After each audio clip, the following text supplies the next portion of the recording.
ఉన్నారో ఈరోజు పొంగులేటి గారు కానీ మన తుమ్మల గారు కానీ అదేవిధంగా మన బట్టి గారు కానీ మరి బట్టి గారి చేతులనే ఫైనాన్స్ ఉంది. వాళ్ళ కుటుంబానికి ఎక్కడ కూడా ఆయన పక్షపాతం చూపిస్తాడు. మరి మీకు ఎప్పుడంటే అప్పుడు వారు బిల్లు కూడా మంజూరు చేసేటువంటి అవకాశం ఉంది. కాబట్టి మరి మీరు ముందు గెలవాలి. గెలవకపోతే ఏముంటుందంటే వడ్డించేవాడు మానవాడైతే ఎక్కడ కూర్చున్నా కూడా మనకి కాళ్ళు దొరుకుతారు. అంటే కొంచెం కూర్చున్నా కూడా మనకి ఇస్తారని కాళ్ళు దొరుకుతారు.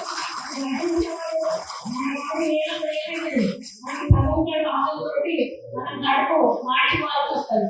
దీని అర్థం ఏంటంటే ఈరోజు పైన మన గవర్నమెంట్ మన సర్పంచులు మన వాళ్ళు ఉన్నాక హ్యాపీగా వెళ్తాము. సర్పంచ్ మన మైక్ పట్టుతో పిలిస్తే అరే నా సర్పంచ్ అని చెప్పి హ్యాపీగా అవుతాము. అదే వేరే పార్టీ సర్పంచ్ ఉంటే వాడు మొహం ఎక్కడ పెడతాడు, ఈయన ఎందుకు వచ్చిందమ్మా మన ఎమ్మెల్యేలో మనసులో కూడా వాళ్ళకి మనసులో ఫీలింగ్ ఉంటుంది అన్నట్టు. ఈయన ఎందుకు వచ్చిన బాబు మంచిగా మనిషి అయితే తీసుకుంటా అంటే అనుకుంటారు. కానీ అదే మన సర్పంచ్ అయితే మా ఎమ్మెల్యే గారు వచ్చిండ్రు, ఒక మంత్రి గారు వచ్చిండ్రు హ్యాపీగా పిలిచి మనకు అనేది మనకు స్వతంత్రం కోరుకోవాలి. దానివల్ల ఎందుకంటే అధ్యక్ష పదవి అనేది ఎక్కడికి పోయినా మన వాళ్ళ చేతుల్లో ఉండాలి. అదే విధంగా ఈ రోజు మున్సిపాలిటీలోకి వెళ్ళినప్పుడు కూడా చైర్మన్ వాళ్ళు అక్కడ ఉంటే హ్యాపీగా ఉంటుంది.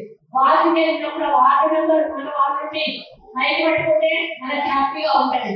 కాబట్టి మరి పై నుంచి కింది వరకు కూడా మన ప్రభుత్వం ఉంటే మనకు అభివృద్ధి బాగా జరుగుతుంది. చైర్మన్ వేరే వాళ్ళు గెలిచారు అనుకోండి, వాళ్ళు ఏం చేస్తారు పక్షపాతం చూపిస్తారు. వాళ్ళ మనసులో చోట ఎక్కువ ఖర్చు పెట్టుకుంటారు, మనం అడిగినా కూడా ఇస్తారు ఇవ్వాలి. దానివల్ల మీరు గెలిచిన వార్డులలో మీరు అభివృద్ధి చేసే అవకాశాన్ని కోల్పోతారు. కాబట్టి అన్ని వార్డులు గెలుచుకోవాలి, చైర్మన్ కూడా గెలుచుకోవాల్సిన బాధ్యత మనందరి మీద ఉంది.